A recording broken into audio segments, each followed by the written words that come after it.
Hello family, সবাই তোমরা কেমন আছো? আশা করছি তোমরা সবাই ভালো আছো। আমার আর একটা নতুন ভিডিওতে তোমাদের অনেক অনেক ওয়েলকাম। আর তোমরা কে কে কুল ভালোবাসো কমেন্টে জানিও। তো দেখো আমি বানাচ্ছি কুলের আচার। সেটা কিভাবে বানিয়েছি তোমাদের সাথে শেয়ার করব। আর এইভাবে বানালে 1 বছর স্টোর করা যায় আচারগুলো। তো দেখো আমি কুল ভালো করে ধুয়ে রোদে শুকিয়ে নিয়েছিলাম যাতে এক ফোঁটাও জল না থাকে। তো দেখো আমি এখন কুলগুলো আমি অল্প হাত দিয়ে ছিঁড়ে ছিঁড়ে দিচ্ছি, যেহেতু শুকিয়ে গিয়েছে কুলগুলো আর মশলাগুলো ভিতরে ঢুকতে হবে, তাই আমি এভাবে করে নিয়েছি।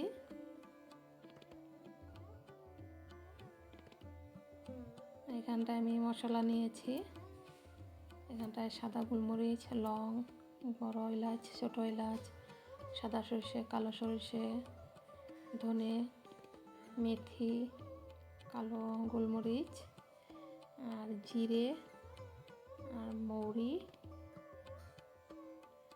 আর আছে জোয়ান আর একটু শুকনো লঙ্কা দিয়ে দেব, দিয়ে আমি ভেজে গুঁড়ো করে নেব। আর একটু কালো জিরে দিয়ে দিয়েছি। দেখো এখন কুলগুলোতে আমি মশলা লাগিয়ে নেব। প্রথমে আমি নুন দিয়ে দিয়েছি, অল্প বেশি করে দেব যেহেতু আচারের নুনটা অল্প বেশি লাগে। এখন দিচ্ছি ভিনিগার, আমি আমার আন্দাজ মতন দিচ্ছি। আর এখন এই মশলাটা দেব যেগুলো আমি ভেজে গুঁড়ো করে রেখেছিলাম।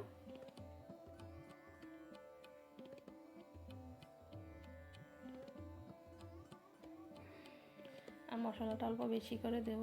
আর 1 চামচের মতন বিট নুন দিয়ে দিয়েছি। একটু হলুদ গুঁড়ো দেব,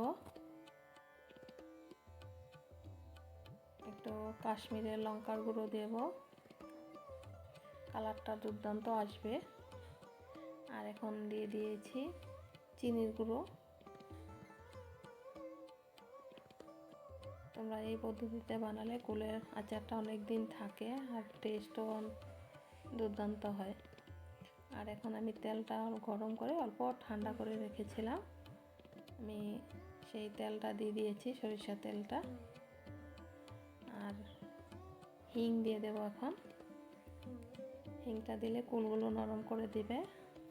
আর এই হিংটা দিলে আচারটা অনেক দিন থাকে। এখন দেখো আমি সবগুলো মিক্সড করে নিচ্ছি ভালো করে।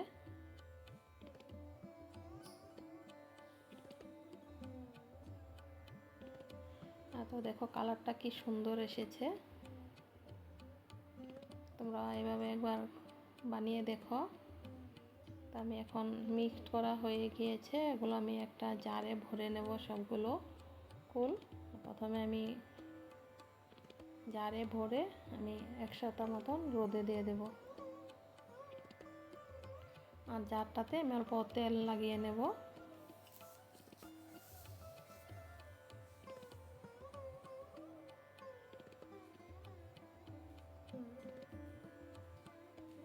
এখন অল্প অল্প করে সবগুলো আমি কুলের আচার ভরে নেব।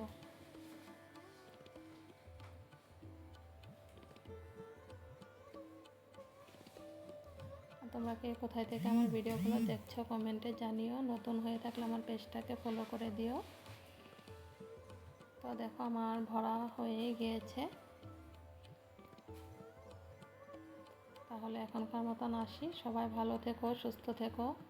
দেখা হবে আবার আমার আর একটা নতুন ভিডিওতে।